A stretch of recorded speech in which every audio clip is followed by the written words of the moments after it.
Please state your name and outlet, and you're good to start. Awesome, thank you. Hello, my name is Richard Fink, and I'm from MovieWeb. How are we doing today? I'm good. How are you? I'm doing great. I'm very honored to talk to you today. Before beginning the actual interview, I should say I'm a huge fan. Thank you. And Sleepy Hollow is one of my favorite movies, so I'm especially happy to talk to someone who's worked on that movie. But Colleen, I did want to say, you have worked on some of the most impressive costumes in movie history. You've won multiple Academy Awards, and a lot of your work is very fantastical. So I was curious as to what drew you to this project, which is a much more like rounded and kind of more down-to-earth story in terms of costume design. I think what drew me initially to the job is the director, who I'd worked with on the Fantastic Beasts series.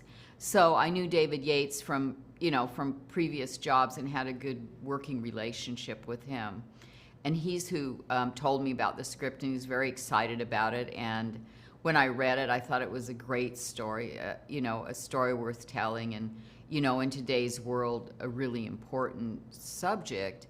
And even though I'm more known for fantastical work, I do like to do things based in reality as well, and in character, and it was a very character-driven piece. I'd worked with Emily before on a couple things, so I've always been a fan of hers and her amazing work. And what was the process for, because what is the difference between doing a movie that has more contemporary costumes to a more period piece? What are the challenges that come with it? Well, I think the two things that are very similar about them is that you always start with what's real. Even in a fantasy, you start in the world that you're basing it in, and the same thing you do with a more journalistic story. So for me, the process was similar at the very beginning, and then the style of, instead of creating costumes, I kind of found costumes. I found them in thrift stores. I found them in high-end stores, because the arc of the story goes through a lot of things. So, and in the middle of that, I created costumes as well to fill in the spaces that I wasn't finding on the street. So the sort of departure is like manufacturing and shopping, and finding things that have been worn before that feel like the character, which is what I did in Pain Hustlers. And how long is the process on that in terms of trying to find these costumes?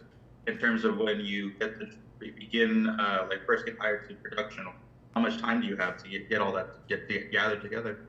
Well, on a contemporary film, the usual kind of the prep time varies, but it's usually 8 to 12 weeks depending on the project and how many people are in it and all of that. So I believe I had about a 10-week prep on Pain Hustlers. I got one last question I wanted to ask, because there are a lot of incredible costumes in this. I also didn't realize how many different styles of suits there could be. But did you have a personal favorite costume for this project? It's always hard to nail that down. I've only seen the movie once, so so far I don't know what my favorite costume is, to be honest. I like the idea of the journey that Emily makes and who she becomes more than I like a costume per se.